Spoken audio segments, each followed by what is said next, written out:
Our story starts with two elves running away from a dark shadow just as the young man uses his windstep power to speed up, then unleashes two more moves called Green Gore and Flee to Foot to go even faster. Exhausted elf Malikika begs her friend Ortal to slow down so she can keep up, but Ortal shouts for her to run faster and never look back, his voice trembling with terror. The young man asks if she wants to wake up inside the creature's belly as they stare into its two glowing red eyes in the dark. The girl screams for him to use his ranger skills to get them out of this mess. Desperate, the ranger admits he has run out of tricks to help them get away. Suddenly, a system message pops up in his vision and completely catches him off guard. A pop-up shows he learned how to run away, a special reward for being a coward. Grateful to the heavens, the elf sparks a new power that suddenly sends him rocketing forward. He squeezes her hand hard and shouts for her to hold on tight because they're zooming along faster than ever before. Their goal is to rush to the village and warn everyone about the danger, while the dark figure watching them run stops and lets out a tired sigh. They finally reach the village gate, where a guard instantly shouts to sound the alarm. As his friend falls over from being too tired, the young man shouts at the forest that the humans are back. This news sends a wave of shock and fear sweeping through the other elves of the village. In the council room, an elf told the story of how the young man's screams were so loud they even woke the dead. The council leader says that if the report is right, they will need to find an elf named Rayran. Rard insists the humans are too young to be dangerous, yet the leader warns that they grow powerful with frightening speed. He remembers how humans started a terrible war just to grab more levels, and says that if the other races hadn't joined together to stop them, humans would have taken everything. The more humans fought, the higher their levels climbed, creating an addictive madness that eventually led the Cursed Ones to destroy themselves in a final act of vengeance called the Cataclysm. Because of this, the council leader says they haven't seen a single human since that day until now. That's exactly why they need Riordan, the level 48 elf ranger. A council member warns that the village is in danger and begs him to look into it and do whatever it takes to save them. He has to stop the human from getting too strong before it's too late. Rudin looks shaken by everything that has happened and fears he isn't strong enough, but the counselor tells him he is the last elite ranger left to protect them all. With only a few choices left, the elf nods and takes on the mission, ready to hunt down the human hiding in the woods. Soon, the ranger and his team slipped quietly through the dark woods, hunting for their target. Right then, Riordan spots something and motions for his friends to stop and stay quiet. The elf locks his eyes on the target and uses his special ability to figure out who the strange human really is. The system shows a lonely human at level 4 who is craving a level up. After knocking out a huge monster, the hero lugs his giant sword around while grumbling about how hungry he is. From a safe distance, Riordan pulls back his bowstring and carefully checks the young man's abilities. He then unleashes two skills at the same time, a powerful shot and a piercing arrow, for a combined attack. With his arrow drawn, the elf asks the gods to take the human and never let him return. The magic arrow flies super fast toward the hero, who still doesn't know that disaster is coming. Suddenly, a blue portal pops out of nowhere right in front of the young man, completely blocking the elf's attack. The ranger is shocked by how fast the human moves, dodging the attack even though they are so weak. All at once, glowing energy swords appear and form a ring around the hero, who gets ready to fight. The young man spins away from every blade with wild, fast moves, leaving the elves completely shocked. In the middle of the mess, a member of Riordan's team gets hit and screams out in pain. When she realizes her friend is hurt, the blindfolded elf lunges at the human with her dagger to fight. She jumps in to attack, but the hero blocks her strike with his huge sword. Suddenly, they clash in a fierce sword fight that sends sparks flying everywhere. The human turns out to be much stronger and pushes the elf backward when they clash. Rodin walks into the crowd to talk to the young man, begging him to stop if he can understand. The main character stares angrily at him, his eyes burning with light as if he can't understand a single word the elf is trying to say. Just then, a scary roar echoes through the woods and stops the warriors in their tracks. Riordan screams at his rangers to run away as the human's sword snaps into pieces. Suddenly, the forest giant hits the hero with its fist. The monster's huge strength sends the young man and the elves flying, proving just how powerful it really is. Riordan and his team charge at the beast, and the ranger jumps forward to stab the monster in the back with his dagger, but the blow barely makes a dent. The elf tries hard to pull his weapon free, but it won't budge, and now he's in real trouble. The monster, furious and blind with rage, lunges at the helpless ranger who has lost his weapon. The beast lets out a terrible roar right in Ren's face, leaving him frozen in fear. With no way to run, the forest lord snaps at the elf with all its strength in a vicious attack. The hero pushes himself up as the huge monster falls and finally lets go of the elf. The beast keeps trying to snap at the ranger, who struggles hard to break free from its sharp teeth. Suddenly, the young man leaps over the monster and plunges his huge sword straight into its head. The blade sinks into the forest lord's skull, ending his life forever. With a glow of power shining from his body, the human stands tall over the defeated monster. As the elf clings to the earth below, he looks up at the young man and begs his god Lothan for mercy. The system cries out that the hero has surged from level 4 straight up to level 8 thanks to this win. The blindfolded elf checks her skill one more time and sees that the young man has reached level 8. Reorder is totally stunned that he hasn't seen something grow this fast in ages. He sees the desperate hunger for power in the humans and looks down at his bleeding leg. He pulls his dirty sword out of the monster's head without saying a word. He looks down at the fallen elf and says in a cold voice that the ranger tried to kill him.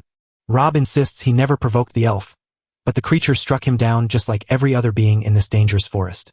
The young man says he climbed 4 levels just by taking down that bear. He grinned with dark delight and mused out loud about how many levels he could steal if he killed the elf right then and there. The story jumps back to Rob in his own world, where he's talking to a friend about the party he couldn't make it to. His friend brags about how epic it was, but Rob reminds him that he got banned after setting off fireworks. His friend thinks the party guests would have loved to meet the main character. He says people like him just because of Rob, but Rob insists they like him because he's cool. His friend turns red and gets embarrassed, so Rob jokes about it, but his buddy blames the heat on global warming. Rob tells how he and Jason have been friends since they were in kindergarten, with Jason always watching out for him. The protagonist confesses that he loves his safe spot because it feels so cozy and even smells a little bit like pizza. Jason called his friend to class, and Rob joked that they might need to sprint to get there. Suddenly, the young man's face twists into a look of pure terror. His friend notices Rob looks as if he just saw their old gym teacher and asks what's wrong. With a stuttering voice born of fear, the protagonist points behind his friend Jason. A huge dark hole suddenly ripped open down the hall, swallowing everything in its path. Terrified, the young man screams for everyone to run as he and his friend desperately flee the mysterious vortex. Amid the chaos, another student trips and tumbles right in front of them. Jason pauses his run to aid the fallen student while Rob yells his name, begging him to keep moving. His friend pulled the boy up and told him not to be scared since he's right there to help. Rob could only watch, feeling that he'd always been the one on the sidelines, never the hero of the story. As the gateway grows wider, he realizes the real hero was always Jason, not him. As dark energy rushes toward his friend, the protagonist screams for him to look out. He still believes he isn't the hero, and as his friend hangs on the edge of disaster, a shadowy tendril snakes out from the portal to trap Jason's leg and stop him from running. His friend slams down to the floor, screaming at Rob that he's trapped and can't move. But this time, Rob knows he has to act, so he runs as fast as he can toward his friend to save him. Just then, a metal chain shot out of the portal so fast it looked like a blur. The chain whips past Rob, wraps around Jason, and drags him toward the portal. The protagonist snatches the chain to save his friend, only to get dragged along with him. Terrified, the young man sees the chain clamped tight around his wrist as the portal drags him in with terrifying force. When Jason spots his friend trapped in the pearl, he tears free and sprints toward him, yelling his name. But it is too late. The young man is totally pulled into the mysterious portal. He screams in terror as he plummets into an endless, glitch-filled void that looks like a video game bug gone wrong. A strange voice rings out from the emptiness, saying the boy must do the Dark Master's bidding. Rob suddenly opens his eyes in a strange new place, not sure if he has crossed over to the other side. Lying in a cave, he whispers the old warning to himself not to seek the light, and when he finally steps out alive, he finds himself lost in a wild forest of bright trees before stumbling to the edge of a cliff where a smoking volcano and giant flying monsters stare back at him in shock. A cold sweat breaks out on his face as he realizes he's far, far away from his college campus. With desperation in his heart, the protagonist fears for his friend Jason and can't stop wondering if he is safe. He decides to look for help, only to find himself wearing strange, old-fashioned clothes that look like they belong in a story about knights and castles. He was shocked to find a huge sword strapped to his back. To prove it was real, he touched the blade, cut his finger, and lost a health point. Suddenly, a window pops up showing his HP dropping, leaving him confused by the strange words, and then a full status screen appears, making him wonder if he's actually inside a high-tech video game. He stared at the screen, spotting RPG words like resistance and vitality, plus even a speed-reading skill. The young man tries to stay cool, whispering to himself that he's keeping his cool and not losing his head. Suddenly, a terrifying howl tears through the forest, sending the protagonist into full-blown panic. Suddenly, A level 8 wolf goes wild and the system screams that it's both infected and starving. With a desperate grip, the young boy yanks the giant sword from its sheath and shouts that he has no clue how to swing such a huge weapon. He drops into a fighting stance and shouts at the red-eyed monster to stay back. With no training, he swings the sword clumsily, trying to scare the beast. The wolf watches the boy's stiff, old-fashioned moves from afar and looks totally unimpressed. Just then, the creature gets fed up with waiting and leaps forward with a scary roar to attack the hero. The young man startles, screams, and instinctively shoves the sword's hilt forward. The strike lands deep in the beast's back, but the creature acts like it didn't even feel it. With the sword stuck deep in its back, the beast goes wild and its eyes blaze with fury. The wolf bites down on the hero's shoulder, making him scream in pain. The beast sinks its teeth down with all its strength, causing pain that feels like it will never end. In a last act of desperation, he grabs the sword stuck in the monster's back and snaps it in half with all his might. The wolf's body goes limp and hits the ground, and the hero is finally safe. Worn out and bleeding, he holds up his bloodied sword, staring in shock at what he has just done. His body gives out under the weight of his wounds, and he falls as warning flashes of lost health dance in front of his eyes. With his eyes blurring, he realizes this isn't just a game and that he could actually die right here. The screen shows the young man's health is critically low with severe bleeding from the fight, and as his life force fades, he wonders if this is all just a terrible nightmare. Seeing the wound, he realizes he's slipping away and must stop the bleeding. He rips a piece of his shirt off to wrap around his shoulder and stop the bleeding. Even with the bandage on, the blood keeps flowing, and the hero is so tired that his mind won't work right. He feels like nothing hurts this bad in his whole life, and the pain is just too much to take. The young man struggles to remember his biology lessons, but all he can do is tell jokes to make the pain bearable. He recalls that Jason's mom was a nurse and concentrates on what she would tell him. The memory pushes him to lift his arm and stop the bleeding, and he quietly thanks his friend's mom. But the trick doesn't work, and his life keeps slipping away fast, which sends him into a panic. The young man clenched his teeth in anger and shouted that he was never going to die in that place. He curses the thing that dumped him here to be eaten by the wolves in this wild forest. The hero made a choice to stop waiting for the end and refused to let his story fade away. Struggling to stand up, he promises to find whoever is to blame and force them to open a portal so he can go home. Right then, the wolf's body melts into spooky smoke, turning into a swirl of glowing dust before it just disappears. Right away, a message appears on the screen telling you the enemy has been defeated. Rob is blown away to see he's leveled up to 2 and gained 10 total points, including a special bonus, plus a rare skill that saves him when his health is low, so he instantly agrees to put all his new points into his vitality. This opens up 2 new passive powers. One that shrinks the harm you take and another that slowly fills your health back up every hour. After using up his last points, the hero finally gave in to his wounds and blacked out in the woods. The story jumps back to a memory of Jason talking about a party, and Rob looks absolutely thrilled at the thought. His friend then teases him, asking what happened to his promise that he only needed games and chaos. The protagonist defends himself by saying trouble always finds him, while his friend just laughs about the fireworks. With a smile, the young man urges them to make mistakes now, because they'll never have another chance to learn like this later. He admits he knows this is a dream, but says it feels good to see him and promises that he'll find his way home no matter what. But his friend's face turns gloomy as he warns that even if Rob comes back, he'll never see him because Rob is already lost. Completely shocked, the protagonist asks the ghost to repeat what it just said, and with a cold stare, the figure confirms that the real Jason is gone, leaving the young man in denial while his friend questions how he can be so sure, since he didn't see what happened next. The ghosty figure hints that Jason was likely pulled through the portal too, since more than one chain was dragging him along. He insists he knows nothing for certain, yet a cruel doubt starts to slip quietly into his mind. He screams in desperation, begging the voice in his head to stop and insisting it isn't his true friend. The figure calls him an abandoned puppy and asks if he really thought Jason was his friend. With a snap of his fingers, the fake friend declares that the hero has been left in the dust, surpassed and forgotten. Terrified, the young man asks what this thing is as it creeps closer with a dark, evil look. The dark figure sneers with evil glee, mocks him for not knowing better, and then leaps forward to attack. The dark thing grabs him, and the hero screams in pain as its grip crushes him. He jerks awake, rolling on the forest floor while still shaken by his scary dream. The boy wakes up from his bad dream, but he is still stuck in this weird place. He feels a sharp pain on his chest and finds a wolf tooth there, realizes his body is now stronger and more muscular, and mutters, "This world hits different. At least he didn't end up like the wolf, who had turned into a gross puddle on the forest floor." But he cannot look away from the puddle, since he is the one who killed that creature. The sight fills him with a deep, chilling dread, and a wave of sickness rolls through his stomach. He couldn't stop it, so he threw up a bright, glowing liquid right into the middle of the forest. Just as things turn ugly, a storm rolls in, and he starts to think his day just can't get any worse. While he wades through the cold rain, muttering that things can only get worse, his health slowly starts to heal.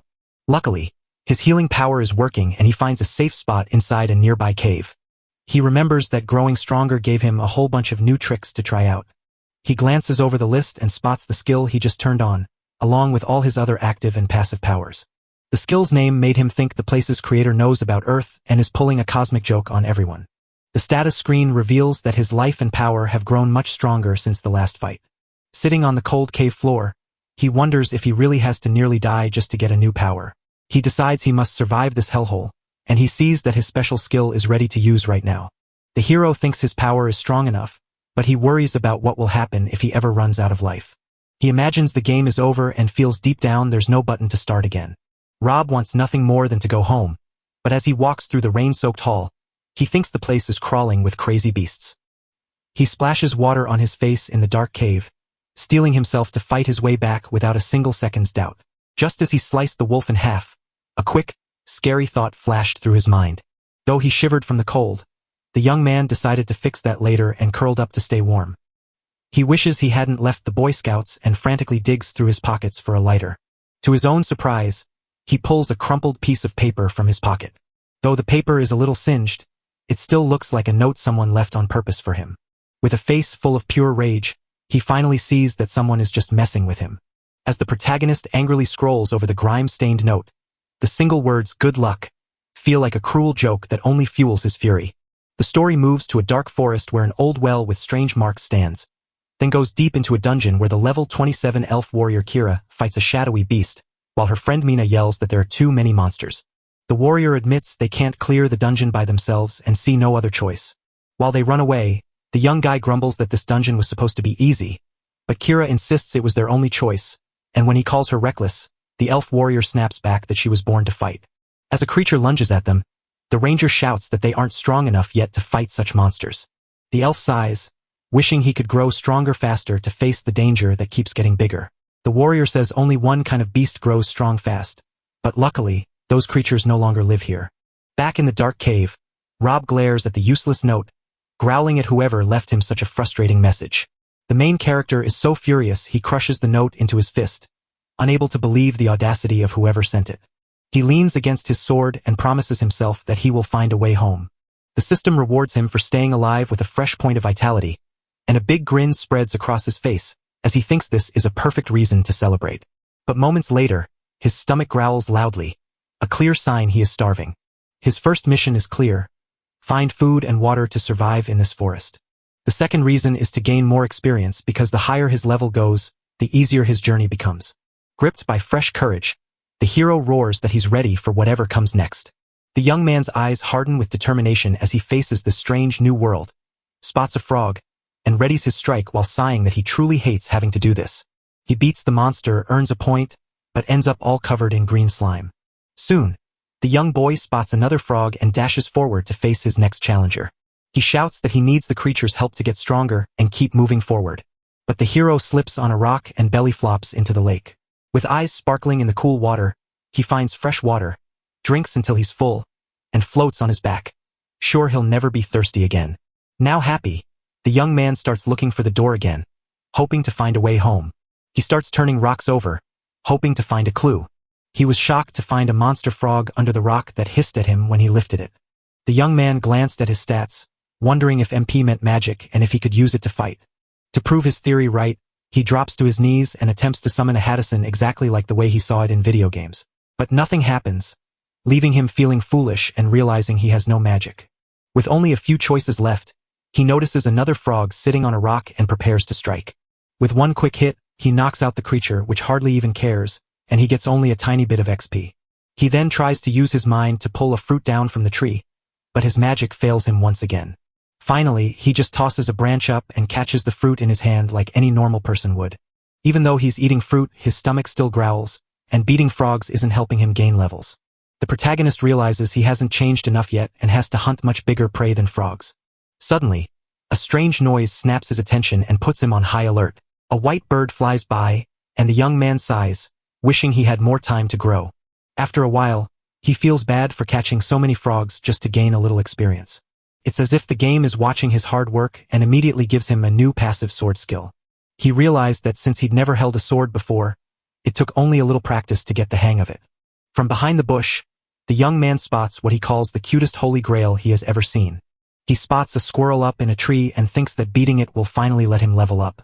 But that animal is actually a level 3 frenzied squirrel, and it's anything but cute. The monster lets out a terrible scream and jumps at him for a surprise attack. With lightning-fast reflexes, the hero grabs the monster out of the air right before its claws can land. He didn't hesitate for a second.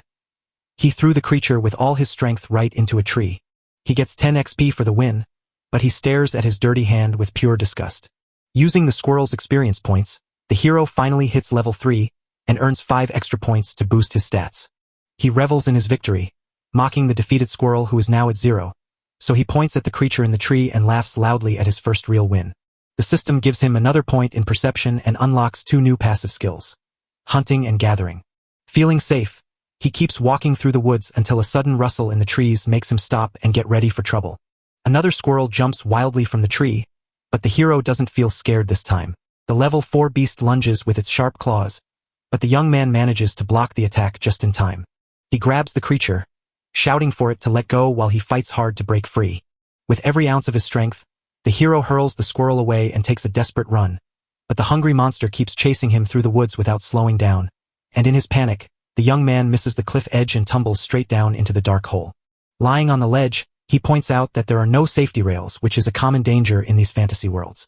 But the creature refuses to quit, slamming him off the ledge and sending them both falling to their deaths. As the young man screams in terror during his freefall, the squirrel uses his body as a springboard to save himself. At the very last moment, the hero barely holds onto a branch, just escaping a deadly fall. He kicks the squirrel away, sending the monster splashing into the lake below. The young man fights to stay strong even though he wants to quit, and his parents don't know where he is. His mind wanders, picturing 2 days stretching into a week, then a month of him being gone. He wonders if he'll ever see his family again or what would happen if Jason told them the truth. But even if he came back, he doubts if he'd still be the same person he was when he left. Tears streaming down his face, the young boy refuses to give up and, heartened by the setting sun, vows to climb the sheer cliff face with all his strength until he can finally go home. A new passive skill added to his abilities as a reward for his brave efforts. After a long and hard fight, he finally manages to push his fingers over the top of the cliff. The system also gives him a new power called Deep Breath, which fills his stamina back up. Lying on the ground, the young man realizes his climbing skill has gone from level 1 to level 2. His lightning-fast reflexes earn him a point in dexterity, but that burst of speed leaves him completely drained of energy. As the camera pans, the protagonist feels this place is trying to kill him at every turn. As he looks out at the horizon, he simply can't stop himself from being amazed by how beautiful the view is. Tears filled his eyes as he thought his friend Jason would have loved seeing this amazing view. He then promises that one day he will share this adventure with his family and friends. His deep sorrow unlocks a special new power in the system called melancholy resistance. But the young boy begs to keep that feeling, for it is the only thread tying him back to home. He clutches his head and shouts that he can't numb this part of himself because it is too important. Amazingly, his sheer willpower breaks the system and turns off the resistance skill. In the dark, he thinks about how much he misses them and knows they are waiting for him. Suddenly, the scene shifts to elves named Tal and Malikika watching a young man try to fish near a rushing waterfall. The girl tells him to try shooting the fish because his way isn't working. The elf gently tells her not to rush since the day is so lovely, while his friend simply drops down onto the grass to relax. While the elf relaxes on the grass, marveling at how quiet the forest is, Rob screams in pain that he hates this world as a wolf bites hard into his sword. Furious, the hero screams at the beast to leave, then swings his blade and knocks it flying. He tightens his grip, readying himself for another battle while apologizing to the monster for the attack he's about to launch. The system flags it as a level 8 wolf and sees its mouth already healing from the last hit. The young man says that strange things happening around him don't bother him anymore because he's gotten used to life here. Then the beast lets out a terrible roar and dives again, trying to bite the young man with its sharp teeth. Rob thrusts his sword into the monster, yet the beast keeps charging forward without stopping. As they grapple, The creature manages to claw the young man's face while he tries to shove it away. He throws the monster off with a quick move, and it collapses, defeated. The protagonist then asks if the creature is suffering from a fantasy version of rabies that keeps it from staying down. With a sword stuck deep in its chest, the wolf still leaps one last time for a final, desperate strike. But the young man answers with a hard punch to the face, proving he's finally had enough of their tricks.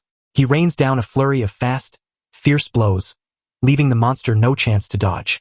With one last powerful hit, the young man drives the creature to the ground with all his might, and his sword starts to glow as he readies the final strike to finish off the fallen beast. His eyes shine with excitement as he gets ready, fully expecting what is about to unfold. As soon as he wins, the system pops up with alerts, shows him leveling up, and gives him brand new powers. A satisfied grin spreads across his face as the young man thinks, and honestly, I kind of like that. He admits that even though it was dangerous, fighting was actually a blast. Staring at the screen, he notices he has 5 points left to spend however he likes. He chooses to combine two things to bring them to life, dreaming of unlocking a fresh power. With that, the system rewards him with a special skill that restores 20% of his health every hour. The main character felt a little let down by the result, wishing they had gotten a bigger number instead. He decides to spend his next point on his mind, unlocking a new skill that makes his thoughts race faster. The young man smiled to himself, thinking the effort was worth it and that this new skill would come in handy. With fresh courage, he calls out to the wolves, hoping they are safe and not carrying the sickness. The young man dashes happily through the rushing water, shouting that he's about to feast on whatever he finds next. But he stops dead in his tracks when he spots the two elves from the waterfall, leaving him absolutely stunned. With wide eyes, he spots the people and uses his special power to identify them.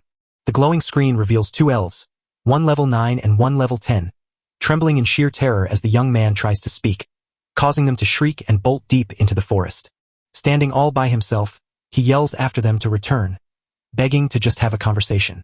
He stammers a polite goodbye, telling them it was nice to meet them, even if it was just for a few seconds.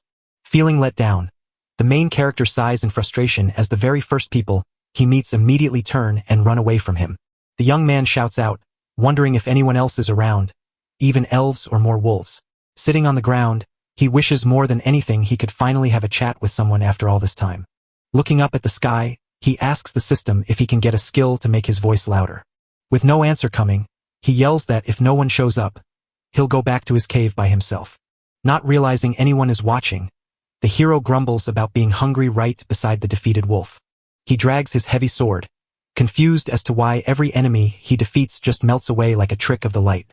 Suddenly, a shadowy elf shoots a glowing blue arrow right at our hero. As he flies through the air, the young man trips over a small rock and stumbles for a brief moment. This lucky trip saved his life just as the arrow zoomed past where his head had been. The young man turns around, shocked to find an arrow stuck in a tree that has just formed a glowing shield. Suddenly, a storm of arrows rains down, forcing him to dive for cover and panic over who is attacking him. Amid the chaos, an arrow finds his leg and pins it, wounding him badly.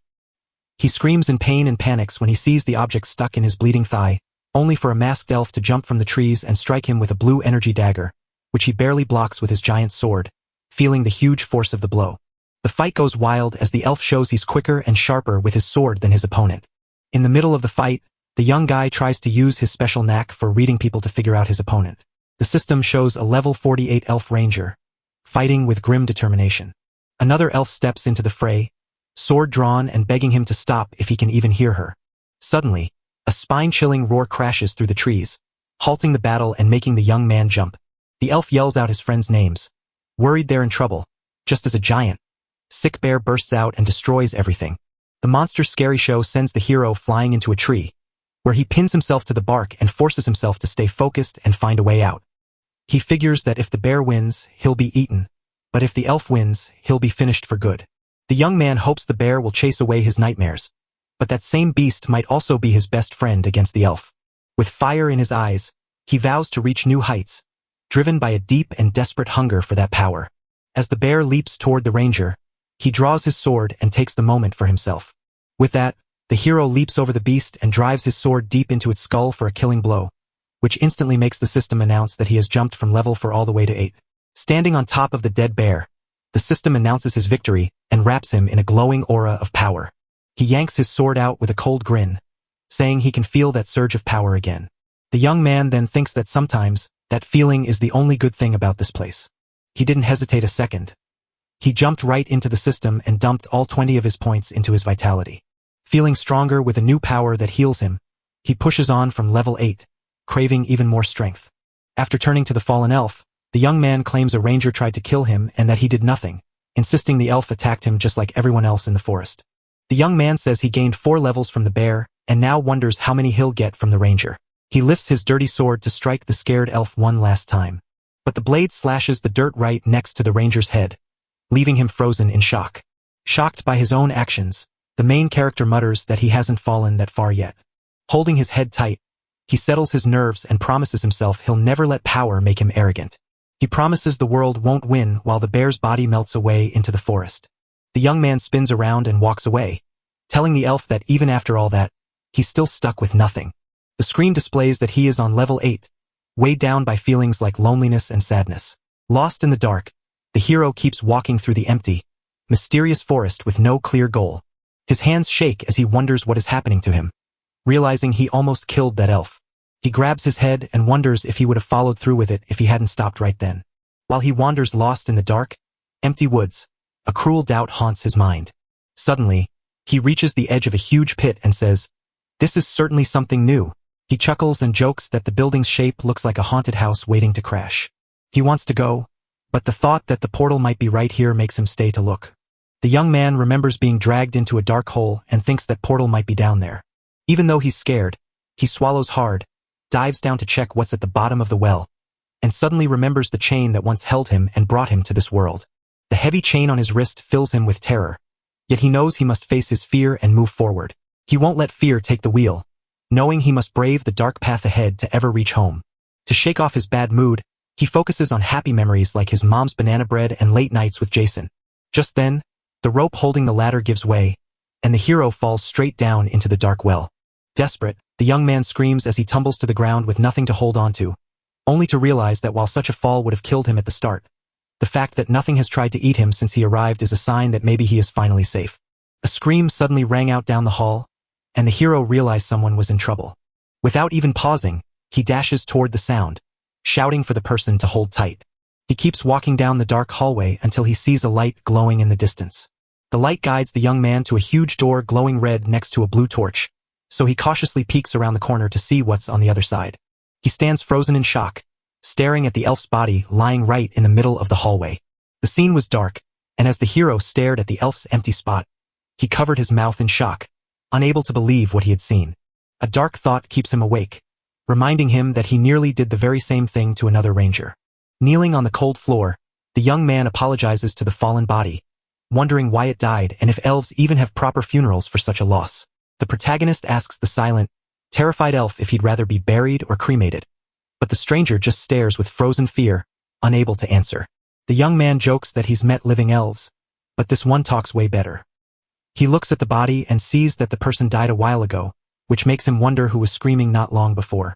A noise startles him, and he quickly draws his sword, shouting for whoever it is to stop moving. Suddenly, an elf warrior presses a sword to the protagonist's neck, threatening to chop off his head if he moves, while the stunned hero kneels in defeat and asks if the warrior can speak his language. The elf looks down at her friend on the floor, whispers their name, and tears fill her eyes. Filled with rage, she grabs her sword and turns to the young man, hissing "human," before charging at him with her giant blade without a second's pause. The young man barely avoids the attack, puzzled by how strong everyone here seems to be. Then, with pure rage, the elf grabs him by the throat and pulls him in with shocking strength. She screams that he's a monster and begs to know what her friend did to deserve such a fate. The warrior roars, demanding an answer before she cuts him down on the spot. With gasping breaths, the young man points out that she's already doing that by choking him. The elf crashes him down to the floor and demands he finally answer her questions. Tears streaming down her face, the warrior begs for an answer to her pain while the protagonist lies on the floor, using his special skill to study the elf. The system tells her he is a level 8 human who is absolutely terrified. Seeing his high rank, the warrior let him go, and he collapsed, gasping for air. The young man tries to say the elf was already like this when he arrived, but she interrupts him and orders him to leave right now, so he stands up and walks away while she cries for her lost friend. The warrior grabs her friend's hand and softly whispers his name as sorrow fills her heart. From far away, She realizes that Scream is her own, so she decides it's best to leave. She tells herself she should have watched him more closely since he just disappeared in an instant. The warrior cries to the commoner, telling him he was the only one who ever truly cared for her. She promises to take him home so his soul can finally find peace. The elf softly drapes his cloak over his friend's face. Even after all that, the hero still asks if there's anything he can do to help her. The warrior looks at him with a mix of doubt and deep sorrow. With wild anger blazing in her eyes, she screams at him to leave, reminding him one last time that he must go. Tears keep running down her face as she finally lets all her frustration out. She calls herself a pathetic, weak thing who can't save anyone she truly loves. Then the young man admits he knows exactly how it feels to be totally powerless. He says that everyone thinks he's a monster, but he still wants to help carry her friend. The elf stood silent, holding her fallen friend tight against her chest as she looked at him. After a long pause, the warrior finally agrees to let the young man carry the body. She tells him they aren't friends yet, and he nods with a little smile, agreeing easily. After the tension fades, he reaches out to introduce himself as Rob, but the elf responds with a sad, lifeless voice that her name is Kira, and the system rewards his kind gesture with a new passive skill called diplomacy. Carrying the body together, the young boy whispers that he can't remember this place ever feeling so huge. The warrior warns that dungeons are like living things that keep shifting and changing on their own. She also realizes this is her very first time stepping inside a dungeon. She says she's grateful that dangerous dungeons are rarely found near her village and thanks the gods for that blessing. Then the elf asks why anyone would just wander into this strange place to take a look. She says she wants to help her village because they always make her feel useless, and the young man nods, knowing exactly what it's like to be the odd one out. The warrior wonders if the human is trying to feel her sorrow. The young man nods and adds that she's the very first person he's met who hasn't attacked him or run away. The elf looks at him with a serious face, reminding him that she too tried to kill him just moments ago. He stammers that they've moved on, but his voice betrays his doubt. The warrior proposes they pause this talk and wait until they have left this place. As the hero walked across the bridge, he joked that he never thought a dungeon could be this empty. Right then, he steps into a puddle of slime, yells out in disgust, "What is this nasty stuff?" And Kira gives him a strange look, asking if he really thinks he's human, which he doesn't even understand.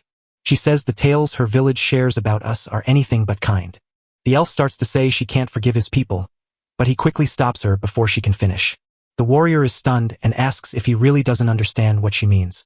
The main character claims he hasn't spotted another human being since he got here. She then asks if he hasn't heard of the cataclysm, which only leaves him even more confused. Kira waves her hand and says that Accident is the name of the land they are standing on. Then, with an innocent smile, the young man asks if Accident is the name of this very dungeon. The frustrated elf shouts that it's actually the whole region's name and calls him a weird local fruit to mock him. The young man is relieved to know the place's name and then asks what kind of fruit she just called him. The warrior says that the fruit growing there is a little bit poisonous. Rob realizes he's already had one, so the elf calls him weird, and he agrees. Kira's face turned serious as she asked where he came from, since he didn't look like he was from these strange lands. The protagonist answers that he is from a place called Earth, explaining that it is a whole world, not just a city. Kira is totally shocked by what she just heard and can't believe it. The young man wonders if it is normal for people to be pulled in by chains into her world. The warrior tells her his world is Elatra and thanks her for the details. The elf's face fills with worry as she thinks about what might happen if the secret gets out. She felt a little better but still wondered why he came to the dungeon. With a fierce look, the hero declares he came here to face his fears, but the warrior gets it wrong, thinking he just wants to get stronger. He halts in his tracks and asks if her tone means that's a bad idea. Kira then insists on seeing his status again, making it absolutely clear that this is not a request. With no other option, the young man shows the warrior his status screen to check over. He asks her to judge him however she wants, admitting that he feels weak compared to everyone else around. The elf lets out a sigh of relief, happy to find his level of addiction is still low. The young boy catches his breath, realizing he has a name for that strange feeling, and his curiosity instantly takes over, driving him to want to know more. Then he wonders what would happen if the addiction got even worse than his. The warrior looks as serious as a grave and says she'll think again about not killing him. The protagonist gulps, admitting he understands and promises to be more careful. Suddenly, a swarm of red creatures jumps out, so the elf tells him to mix up his strengths to survive. In a panic, the young man shouts that he didn't want to die and lists all the dangers he's faced to prove he made the right choices. He tells the story of the wolves, the deadly fruit, and the huge bear that almost killed him. The warrior whispers, "Be quiet," then asks if he hears the same strange noise she does. A huge spider drops onto his head, but Kira yells at him to stay perfectly still. In a quick flash, the elf blasts the monster with her torch just as it tries to strike. The protagonist nervously checks his ID to find he's trapped by a swarm of hungry spiders, and the warrior jokes that he'll have another scary story to tell, just as the boy panics because there is no way out.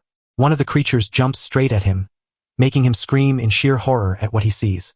Kira shouts that they must fight as both of them get ready to face the swarm of monsters.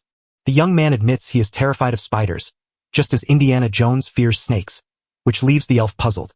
She asks who is there, he begins to explain, but stops himself to focus on the fight as the warrior warns him she can't stop the swarm alone, so he must join the battle.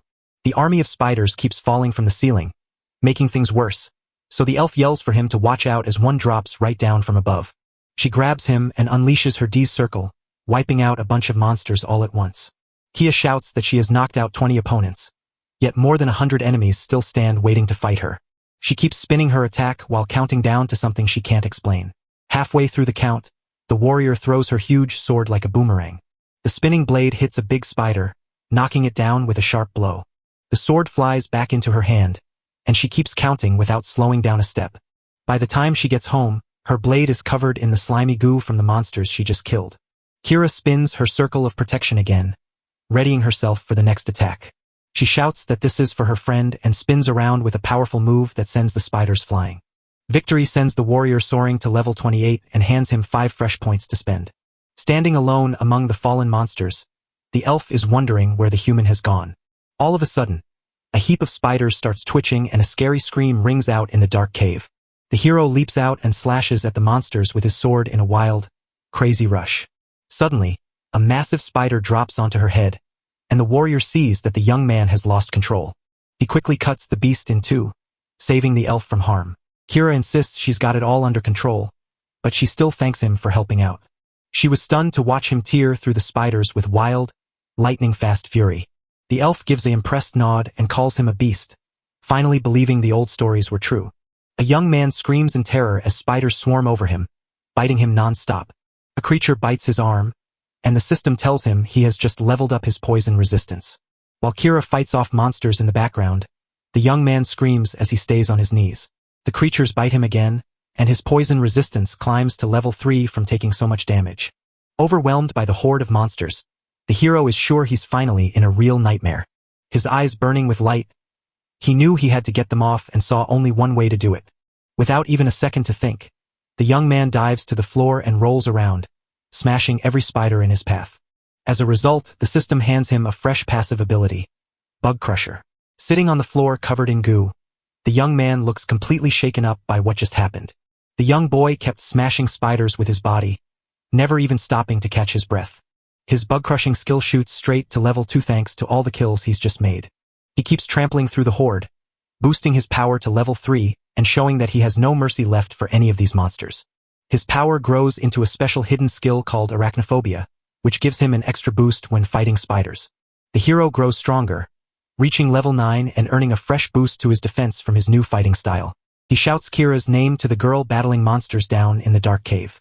The young man, covered in grime and holding a handful of disgusting goo, screams to distract the spiders swarming over his friend's body as they ask if they're winning. Furious, he screams at them to show some respect before charging into the monsters with wild, violent force. The young man swings his sword and yells at the elf, asking for a hand right here. After gaining enough kills to reach level 10, a massive spider leaps out and bites him with all its might.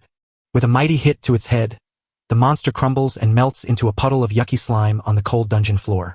Kira stood frozen with her jaw dropped as she gazed at the young man, whose presence radiated such overwhelming power.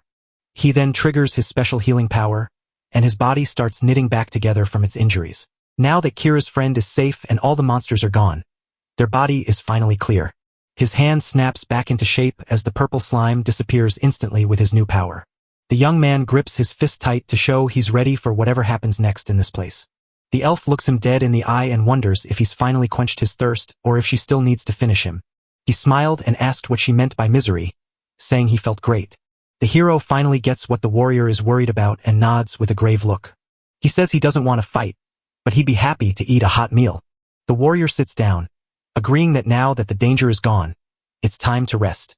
Suddenly, a weird creature starts to crawl out of the elf's dead friend's body. She springs to her feet and tells the young boy they must escape this dungeon right now. The scene shifts to a campfire outside in the forest where a fish is roasting peacefully. The hero devoured the food with such pleasure that he begged to feast on this delicious meal every single day for the rest of his life. Kira stared at his stats, stunned to see how little the venom had stuck to him after surviving it. The young man claims he doesn't understand a thing about it, but admits this fish is the best thing he's ever tasted. The elf thanks him, saying this is her way of saying thank you because she never would have gotten out without his help. Rob thanked her back, admitting the dungeon was terrifying and that monster squirrels waited outside. The warrior warns that the infection is spreading and turning the forest into a place full of monstrous creatures. Now the young man knows what was hurting him and says he's ready to go the moment she is. The elf stumbles over her words, admitting that her village wants him gone. The protagonist grins, saying he already figured it out after meeting Mr. Level 48, and adds that they need to get him cleaned up first, so he doesn't look like a madman. As the young man carries her body away, he asks how she met her friend, and she replies that it was the baker. She admits her childhood was tough and her friend was the only bright spot, so Rob offers his sympathy. The elf admits the village isn't perfect, yet it is still where she finds peace and feels at home. When the warrior reached the village gate and proudly declared, "This is my home," the young man yawned and said everyone goes to bed early, but she shook her head with a serious look. Kira steps into the quiet, dark village where the candlelight has gone out and silence feels strange. Perched atop the wall, she leaps down and shouts that something is terribly wrong, while Rob's screen reveals he is level 10 with plenty of powerful boosts. The warrior taps into her windstep skill and races through the empty village streets. She looks at all the people locked inside their homes and begins to wonder if the sickness has suddenly jumped to everyone in the village. Then the elf bangs on the door, yelling out Rieren's name to get him to answer. The elf pushes the door open, leaning against the crock with a surprised look as he spots her. She asks about his leg and he says the healing magic didn't work. Then he asks if she has any news. The ranger asks where her friend is, his face itching with worry. With heavy hearts, the warrior tells the elf that their friend didn't survive. She says a dark dungeon suddenly rose up in the woods, and by the time she found him, it was already too late. The elf prays for him and asks her to guide him to the body so they can say their final goodbyes. He says a forest lord attacked them, which is why the whole village is locked down. Kira tells the elf that she helped bring the body and that the person who assisted her was human. The ranger freezes dead in his tracks, totally shocked by what he just heard. He recalls hunting a deadly man from before, yet the warrior insists they couldn't have carried the body home for a proper send-off without his help. The elf tells the young man they'll talk if he insists, but warns that his sword will strike him down if he becomes a threat. The warrior tells the ranger that the human isn't from this world, and the elf is left completely stunned. The hero stands outside, feeling that things are turning against him. Standing at the top of the stairs, he spots the warrior and the level 40 elf, and a deep feeling of fear washes over him. The elf steps forward to formally introduce the young man to Ranger Rieren. The protagonist cuts the conversation short, claiming they've already met, and the elf nods in agreement, confirming that they have indeed crossed paths before. The young man is stunned to find the elf speaks his language, and the ranger nods to confirm he heard every word. Feeling like he's shouting at a brick wall, he growled at the elf for never showing even a hint of emotion. The hero tried to be friendly, but the ranger stayed cold and said they weren't on good terms. The desperate young man begs the elf to help, telling her how hard life has been for him.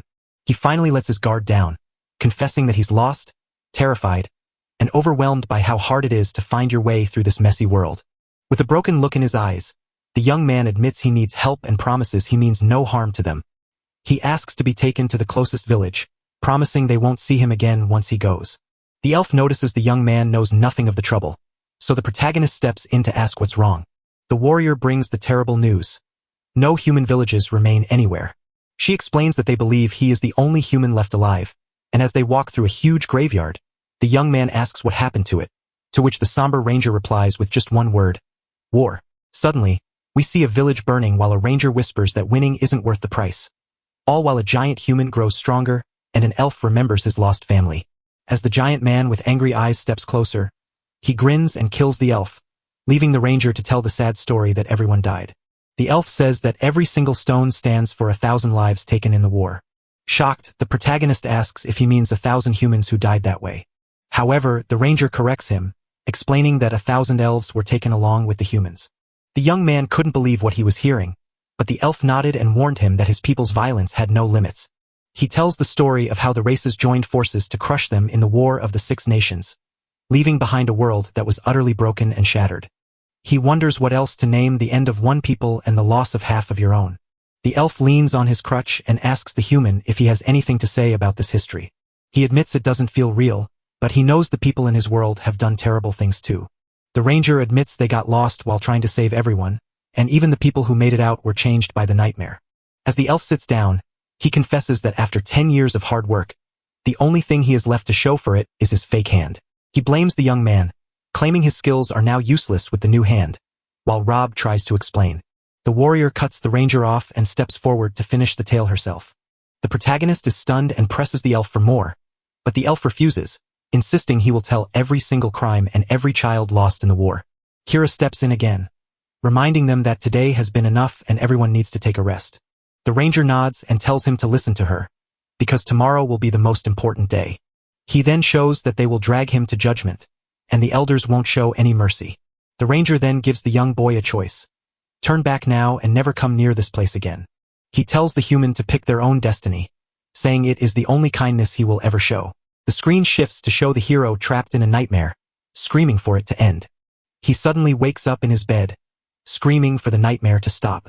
The young boy walks into a stunning house and for a second, he forgets he's in another world. He trudges down the hallway, sobbing as the heavy burden of it all finally crushes him. At the very end of the hallway, he finally sees the elf sitting alone at a table, her face hidden in her hands as she cries. The young man asks if she is okay, and the warrior says she simply couldn't sleep that night. Awkwardly, the protagonist admits he couldn't get a wink of sleep either, so the elf invites him to sit down while she goes to prepare more tea for them. She apologizes for the tight squeeze, but the young man just says he could easily make it work there. The warrior asks if he was ever homeless back home, and the man looks a little embarrassed. He answers that he's a college student, saying it's pretty much the same thing. The elf brings out a steaming drink and some food so they can finally start talking. Sitting at the table, the warrior apologizes for his question, but the young man doesn't seem to mind at all. She says she can barely picture just how hard all of this must have been for him. The young man confessed that he hasn't figured it out yet, and the feeling is just piling up inside him. He jokes that one day everything will just blow up and he'll finally have a massive nervous breakdown. The elf was shocked by his own words and dryly noted that it sounded very healthy. The protagonist finally realizes why she wanted to kill him the moment they met. Even though she never stood on the battlefield, the warrior told how the war still broke her heart. She tells him that after losing her family and friends, her companion was the only person left to her. She says that meeting Rob taught her that not every person has to carry the sins of their whole family. Tears streaming down his face, the young man hears her say the war wasn't his fault, but others won't listen to her. She adds that she hoped everyone would change their minds after meeting him, but it looks like that won't be easy. The protagonist jokes that having already climbed a real cliff, this shouldn't be any trouble at all. Kira's face brightens as she asks about the cliff's height, showing him she loves collecting stats. She asks if he minds showing his. He agrees, and she sees how he got so full of energy. The warrior stares him down hard and asks if he has finally decided what to do after that huge fall. He stares ahead with burning eyes and a set jaw, proving he knows exactly what he's going to do. The next day, the protagonist slips through the village with his face hidden by a hood to stay unseen. He walks quietly through the crowded streets full of elves, keeping his head down so no one notices him. As a reward for his hard work, the system grants him a brand new skill. And now the young man walks up to a big building where 2 guards stand at the door, clearly guarding his destination. The hooded figure steps forward without a second thought and walks down the red carpet toward the council. Inside L's quiet whisper, where everyone is guessing his identity, one person snaps and orders him to pull his hood down right now. In his head, he imagines himself as a cowboy, dramatically tossing off the hood and shooting into the air. He figured that if he really did that in front of them, the elders would be just as shocked as everyone else. The protagonist lifts his hands and says, "Hold on. I'm going to introduce myself." The elders explode with shock and disgust, pointing fingers at each other to blame for this mess. Ranger Rear holds back a cough as he watches the scene from the side of the hall.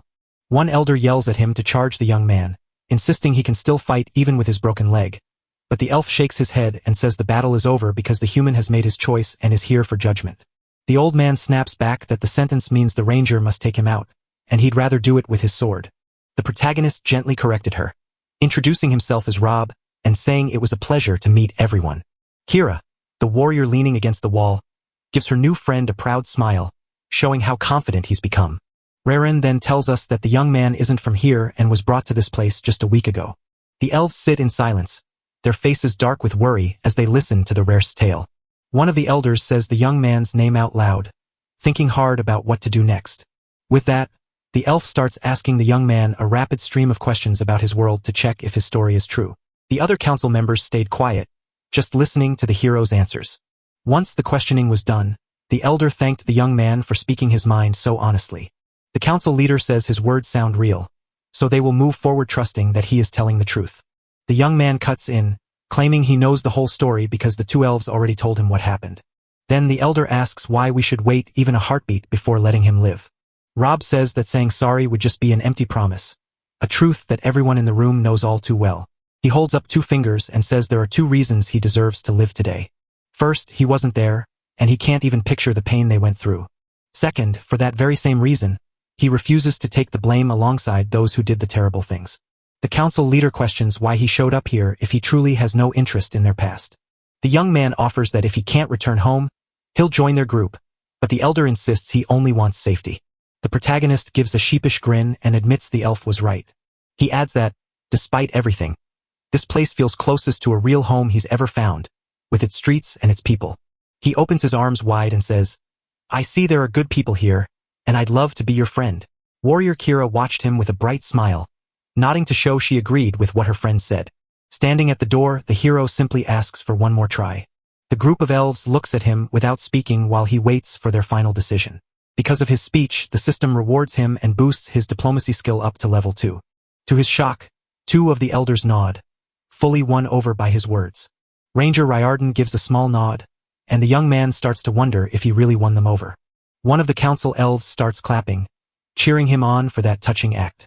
The protagonist's face lights up with relief and hope, only for the elf to grin wickedly and announce that he'll be voting to get him removed. The young man tries to stay calm because they expect him to act like a normal person. He opens his arms and asks the elf why she changed her mind so suddenly. She says that just seeing him makes her want to scream because he reminds her of everything she has lost. She knows that if everyone obeys her vote, he is totally done for. With his heart broken and no hope left, the young man whispers a final, quiet farewell to life and his chance to go home. Another elder jumps in and votes for the young man to stay.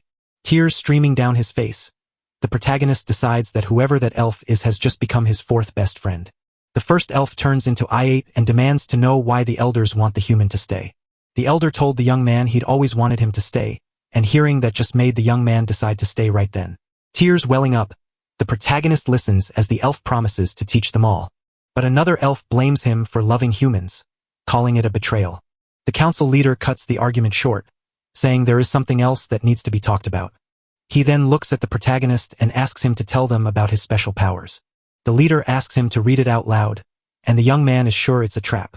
He shares a quick look with the warrior Kira, who gives him a nod to go ahead. Next, the protagonist reads his status, feeling a deep sadness, a flicker of hope, and a strange level of addiction. When they heard the words, the elders' faces instantly grew very serious and full of disapproval. The young man freezes at their angry stares, wondering if he messed up. The leader sees that the man's face shows no fear, leaving him confused because he doesn't realize how serious his condition is. The hero recalls Kira warning about it and now wonders just how deadly it really is. The council leader then turns to the elf who voted against him and asks him to teach him about the subject. The elf tells us that every living thing pushes itself to grow stronger because power is everything. He says that while everyone loves to grow, for humans, changing is something we truly need to do. As horror began to spread, the hero started to wonder if the burning desire he felt was just the addiction taking hold. The elder keeps talking, saying that for a human, there is nothing more thrilling than leveling up. The young man says what he's describing feels just like a powerful, addictive drug. The council leader snaps back, calling it an addiction that's already taken hold and showing up right in his status. Wide-eyed, the hero remembers the amazing rush he got when he finally leveled up. He remembered how right it felt to have power surging through him every time he won. He remembered the electric thrill of clenching his fist so hard it felt almost scary. A wild grin spreads across his face, as he admits that changing into something new felt incredible. The memory haunts him, reminding him that the feeling he had was better than anything he'd ever known. The leader warns that this power won't help humans grow strong and will soon drag him into a deadly addiction. The elder tells him to look inside and remember that he had to take lives to reach that growth. Looking at the ranger, the protagonist recalls how he nearly beat him just to gain experience points. The picture of him about to strike the final blow at the elf keeps him awake in terror, making him panic because he can't believe he'd ever do such a thing back on Earth and wondering just who he has become. The young man clutches his head in agony, begging for a way to break free, only to be met with a hard, hopeless no. The elder says that once addiction is written in your history, it stays there forever, but right now you can learn to live with it. He keeps talking, saying that's why the sick humans were sent to fight, and desperate, the hero vows to himself he'll never let that day come no matter what. The leader admitted they all believed that, yet the addicts eventually turned violent just trying to get stronger. The elf's face twists in anger as she vows that no one in her village will ever be allowed to fall into the trap of addiction. The young man, tears streaming down his face, tells them he gives them permission to end his life if that ever happens. He promises that if the addiction never leaves, he will leave it exactly where it is, frozen in time and never changing. Then he points at the ranger and says, "If I can't do it, let the elf take my place." With a look full of wonder, the old man asks the young man if he really means to make that deal. The hero swears he means no harm and only wants a second chance to show he can be trusted. The ranger says he watched the young man beat the monster, and even after that huge win, his addiction was still only halfway under control. He keeps talking, saying that anyone else would have already reached a much higher level with so many steps. The elf grows annoyed and asks if the ranger has finally turned on the human after all that has happened. But the elf calmly says he is just telling what he saw with his own eyes in the woods. The hero promised himself he'd have to bake a pie for the elf who saved his life. The council leader calls for a vote to decide the issue.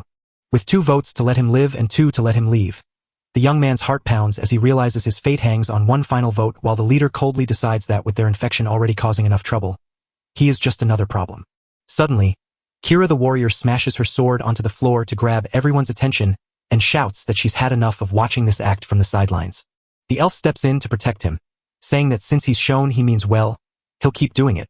The leader snaps back that she never fought in the war and has never seen the cruelty of men with her own eyes. She nods and says her parents taught her to judge by what people do, but the leader warns her to be careful. The warrior sneers, wondering if he intends to slash her already meager wages. The hero nods, quietly agreeing with himself that she's right. The leader asks what that was, and the young man replies that he is troubled by how little she gets paid. He keeps talking about how it hurts the warrior, only for the young man to place a hand on his chest and say, "I can feel what others feel," while arguing that a good job would let her own a home she's proud of, much to the elf's annoyance. The council leader chuckled, telling the young man that all he wanted was to see compassion and kindness in his heart. He grins and welcomes the human, leaving the protagonist speechless, as the scene jumps to Kira's friend's funeral with crowds circling overhead in the village sky. Ranger Raiden steps up to speak, telling the group that they have all come together to say goodbye to one of their own. He added that as long as their friend was with them, they never felt short of rangers. Warrior Kira listens to the speech, clutching a bundle of flowers while tears fill her eyes.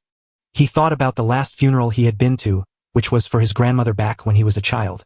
He was shocked that they let a human like him join the ceremony. The young boy wants to speak up, but standing there feeling like he doesn't belong, he can't find a single word. The ranger asks if anyone else wants to say goodbye, but as Kira steps forward, an elf jokes that they seem to show up far too often. The protagonist looks at the elder who protected him and tells him that the warrior isn't to blame for what happened. The elf gently comforts him, tells him she holds no blame against him, and asks if the young man knows why the village has no name. The young man admits he was wondering, and the elder explains that it's just a tale of bureaucracy. He tells how the Great Destruction wiped out everything, ending the elf's old life, so nearly all who survived now live in this village, while the warrior cries as she hears the tale. The elder shook his head and said there was no way they could ever agree on a name for their new home.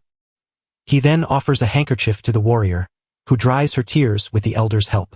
Kira walked up to her friend's still form and gently set the flowers on his chest, saying her final goodbye. She says everyone lost something different, so no one's pain can truly be compared to another's. Kira keeps saying that they found each other and built new families, but now they are losing them all too. Tears streaming down her face, the warrior declares that though they share no blood, he is still her brother. She drops to her knees, heartbroken and asking what she will do now that he is gone for good. The hero wants to hug her, but the old person stops him and tells him to let her cry first. The elf then screams up to the sky, begging for a way to be whole again without him. The young man watches silently, his sad face showing he understands the pain, as the crowd carries his friend's body to the village cemetery, while the protagonist claims he's fine even though his heart breaks.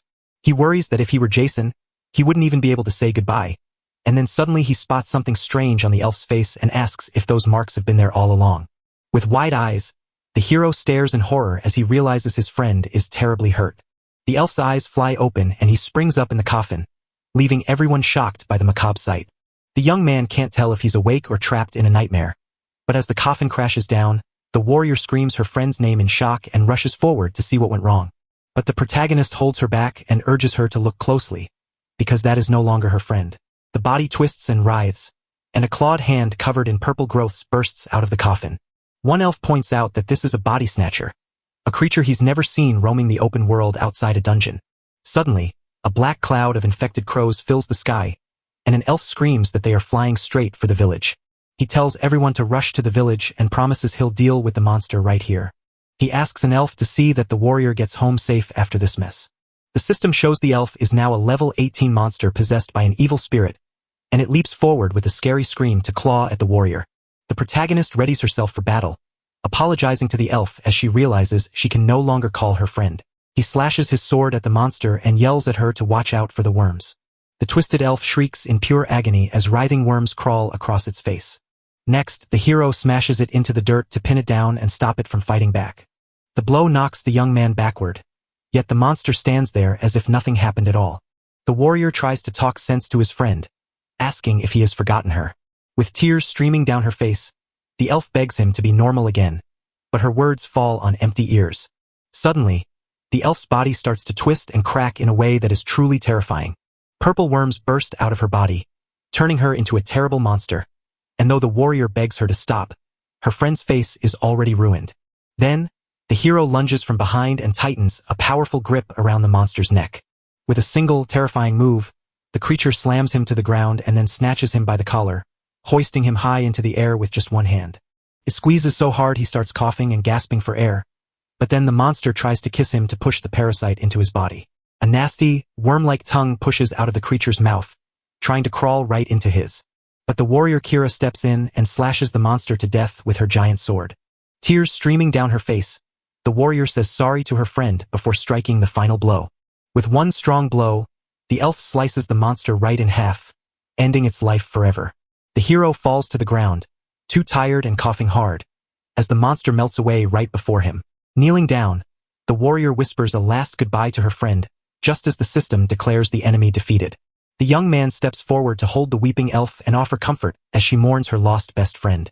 She thanked him for his help, and he smiled, saying that's just what friends do. With a soft smile, the warrior nodded and said, "Yes, that is what friends do." While back in the village, an elf reported that the power crystal was the target, so the crowds rushed straight for it. Another elf wonders if the infected can really pull off such a well-planned attack. The elder shouts that the warrior and the human are back safe, giving thanks to the sky. He adds that the monster is draining the crystal fast, so the ranger admits his soldiers are worn out and will train the new recruits instead. The elder nods to honor the warrior's rank, but warns that everyone has seen the terrible harm she can cause. So he asks what they should do with the human who has joined their village. The ranger says he is now part of the village, and they can train him right alongside the others. He notes that the young man is already strong and will grow even more powerful with training, while the status screen shows he is bleeding but carrying a hopeful status effect. The young man leans on the warrior, struggling to walk as his stomach growls loudly from hunger. His hope climbs just enough when he recalls the warm welcome. He waves hello to the other elves, feeling a great relief that no one is tossing chairs at him. Suddenly, the warrior Kira grabs the hero and yells to keep moving, warning that things are about to get really bad. She urges them to sprint away just as a group of angry, armed elves rush toward them. The elder screams for everyone to rush inside the house to get away from the mob. He thrusts them inside and slams the door shut to keep anyone from chasing after. The door slams right into an elf's face, sending the angry mob rushing outside. Through the window, the warrior watched the crowd scatter for now, and the young man let out a sigh of relief. The ranger says that the news has traveled fast, and now every person in the village knows a human has arrived. The warrior suddenly drops to her knees from sheer exhaustion, and the protagonist immediately asks if she is all right.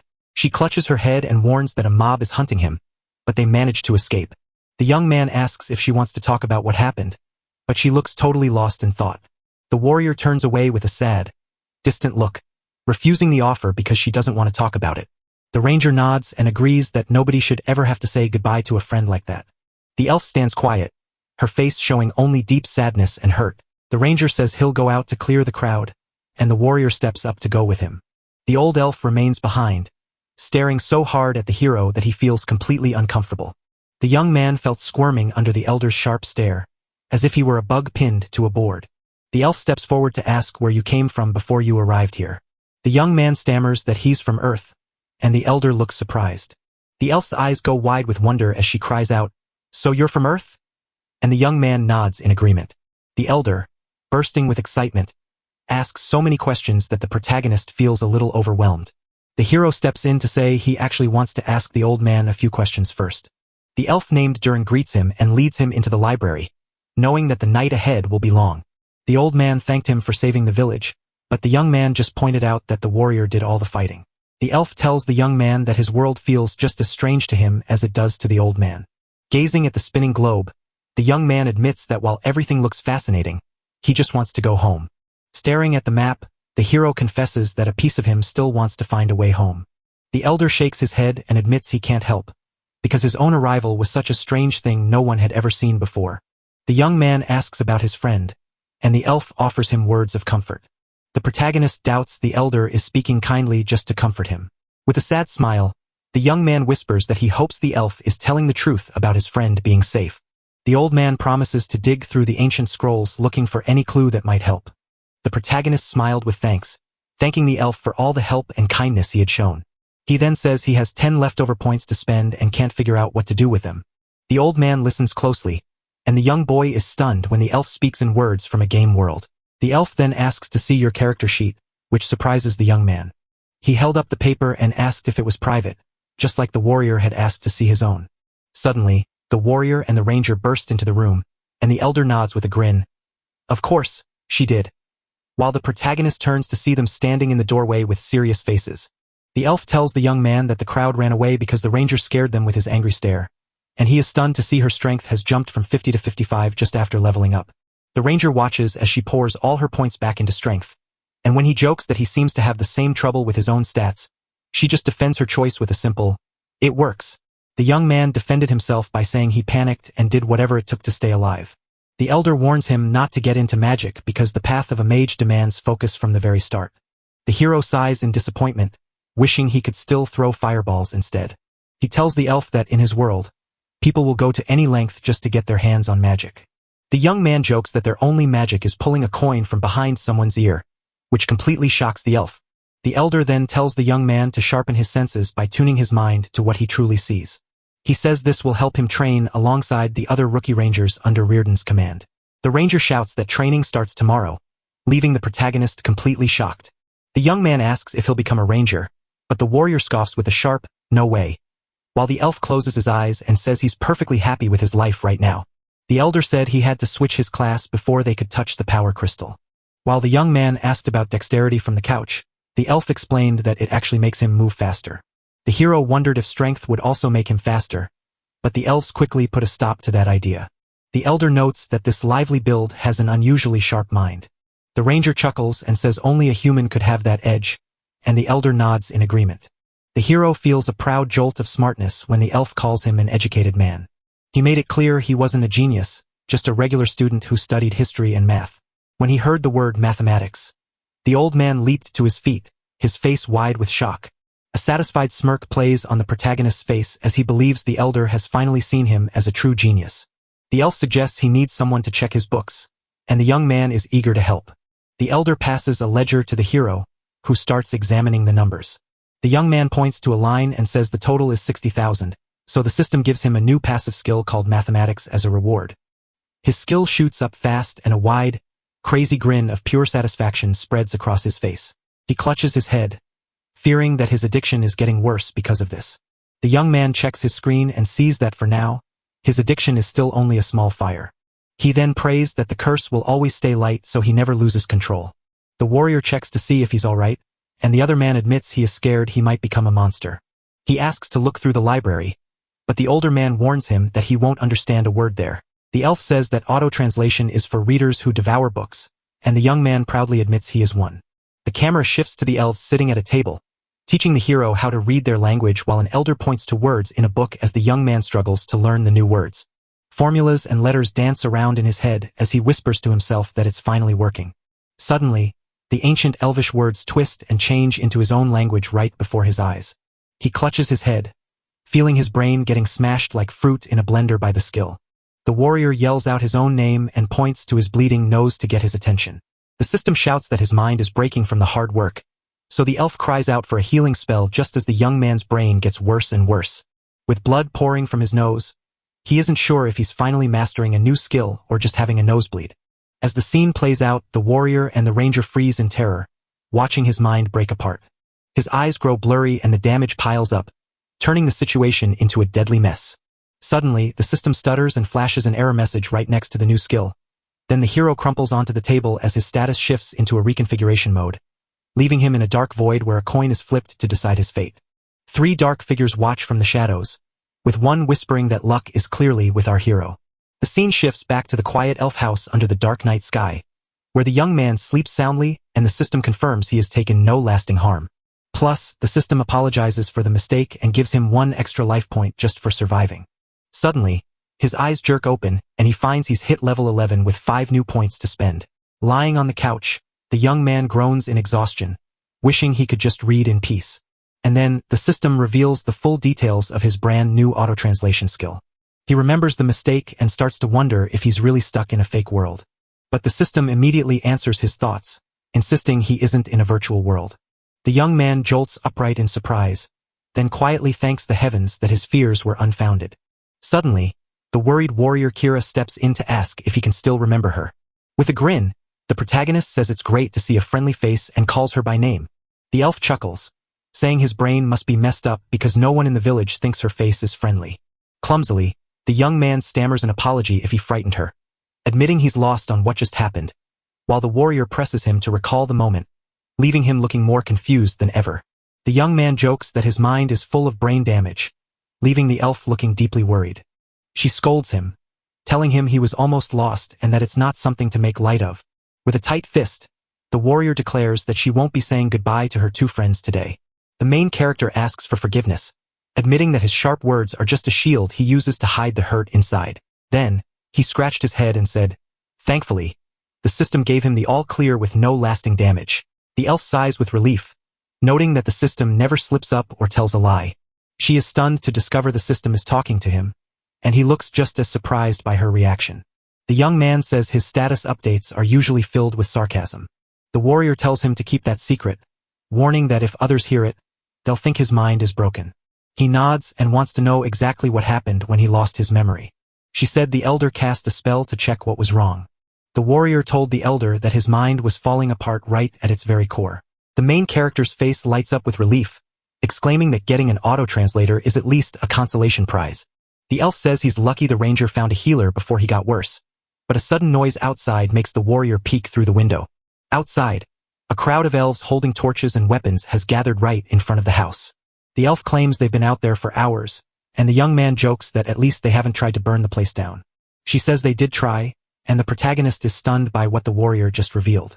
So the elf asks him to stay put while she gets the ranger to break up the crowd. The young man reassures her that she shouldn't worry, promising he'll just read a book while she's away. He grabs a book about the world's past, believing his odds of success are higher than ever before. The elf says she'll be back in a moment, and the hero jokes that if anything goes wrong, he'll scream for help.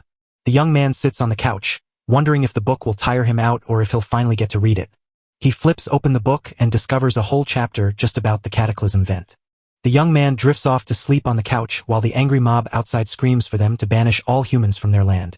With a pillow pressed against his ears, the young man tries to block out the noise while wondering just how much coffee they've had. The shouts rouse him from the couch, and though a warning flashes that it's a bad idea, he ignores it and yells for the voice to shut up. The ranger notes that the person is awake and says the crowd has come up with even wilder plans to take their shot. They keep chanting their slogans while the young man looks more and more annoyed by the whole mess. Suddenly, the protagonist flings the door open and shouts for everyone to be quiet once and for all. Angry, he introduces himself, and Ted tells him to drop the rhymes and get some sleep. He then slams the door shut in the face of the mob, leaving them in sudden silence. The warrior and the ranger talk about his attitude, and the elf admits he would have acted the same way. Suddenly, an elf from the crowd steps up to the ranger and demands to know why he is standing out front. With a big yawn, An elf keeps watch by the house to make sure the angry mob doesn't bother our hero again. Lying on the couch, the young man struggles to sleep because he can't find his white noise machine to help him. Suddenly, a noise from the back door grabs his attention, and he can't help wondering what it could be. In the dark of night, the back door creaks open slowly. Holding his sword, the hero stands up and wonders where the house guards have all gone. A mysterious figure peeks through the crack in the door, looking scared but determined, while the young man notices an elf holding a glowing dagger and checks his identity. The system shows a level 8 baker's apprentice who is scared but ready to fight. The main character gives the young stranger a lazy wave, hoping to seem friendly. With his hands up, he asks if the elf really wants to go through with this tonight. The baker screams in rage and charges at the hero with his dagger. He yells out a name just as the young man uses a bed sheet to block the sudden attack. The elf's blade tears through the cloth, yet it misses the hero. The baker peered around in a daze, puzzled by the sudden disappearance of the young man. The hero pokes the young elf on the shoulder and points to the side to get his attention. He quickly dodges the stab and grabs the elf's arm tightly. He takes away the baker's weapons and pins him down so the baker can no longer fight back.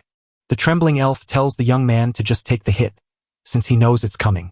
He points the finger at the hero, claiming they already killed someone, and now says it's his turn to die next. The young man flings the dagger away, and the baker trips out the door, confused by what he just saw. A warrior steps forward, and the young man asks if she sleeps with her sword, but she stays silent. He tells her he's got this under control and she shouldn't worry. He steps out into the cool night air and tells the elf it's late, urging him to head home and get some rest. He tosses the dagger aside and orders the baker to wash his face and get some sleep. The warrior wonders what all that commotion was about, and he explains it was just a small attack on his life. He then claims it was a trick designed to make people think she's a monster, and she looks worried. The elf presses his hand against the stranger's shoulder and insists he isn't a monster.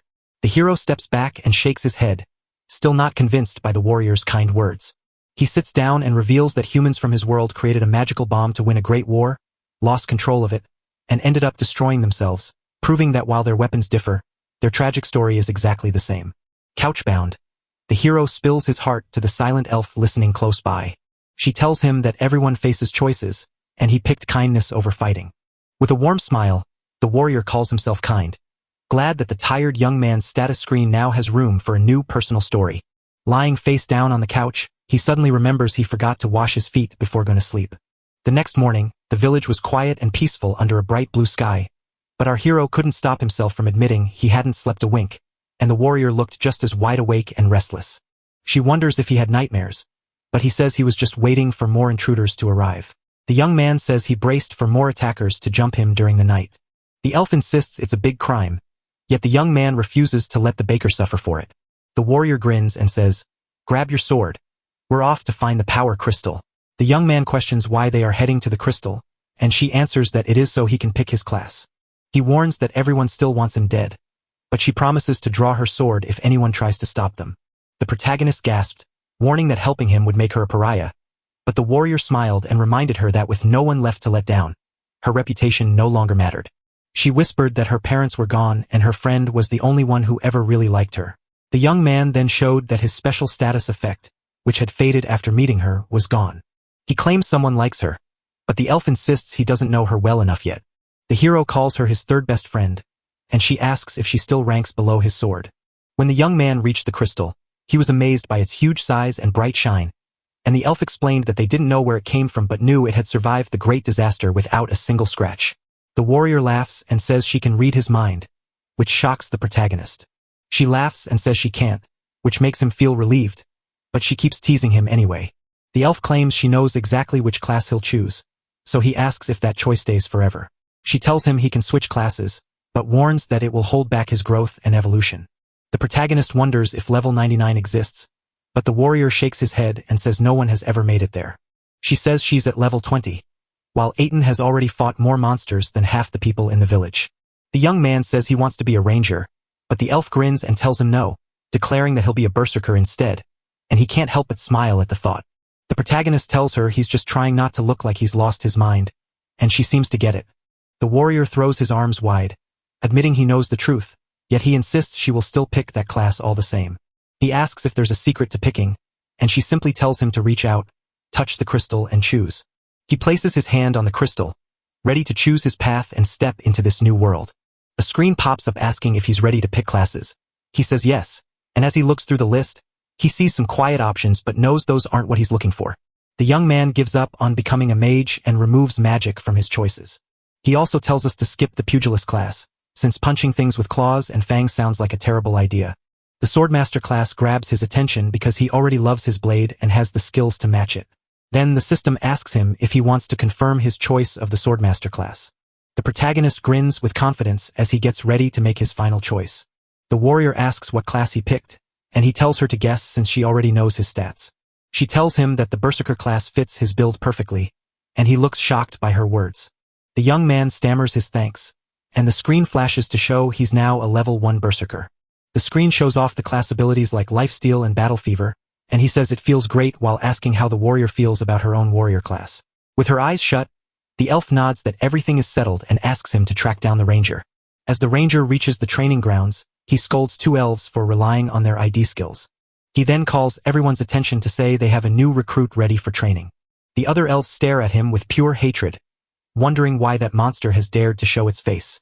The protagonist grumbled that this wasn't the warm welcome he'd hoped for, so the warrior stepped in to give him some advice. He jokes that she could say the same about him, but reminds her that he has seen her smile before. The ranger warns the new recruits that they need every bit of help they can get, even if it comes from a human. One elf named Trick grumbles, so the ranger scolds him for his unfair attitude. So Rudin proposes that one of them face Rob in a friendly spar to welcome him. The main character panics, claiming he's never been in a fight, but Kira reminds him that he once fought off spiders. She went on to say that he even took down the scary forest lord all by himself. When the truth came out, the other elves were so shocked and scared by the young man's power that they froze in fear. The young man understands their words, but can't hear what they are whispering about him. The elves whisper that TK is doomed and that they were wise to run away from him. Trick challenges him, and he quickly realizes he doesn't need a translator to sense pure danger. The ranger warns him to treat them with respect, for they will teach him much and stand as his guards. When he hears this, the young man's face twists into pure anger as something finally clicks for him in the training arena, and he turns to the elf to demand, "So you were the guards?" While the elf stares him down, confused by his fury over beating one of them up last night. Kira is mad at the elf's behavior, but the young man insists he can take care of it on his own. The elf snatched up a wooden sword and shouted, "Are we going to fight, or are you just going to stand there?" The hero grabs his weapon and asks about the rules and a starting bell, only to get swept off his feet by an elf who says there's no countdown before the fight starts. The sudden attack knocks the hero down hard onto the training floor. The elf looks down at him and says, "Welcome to Exxon."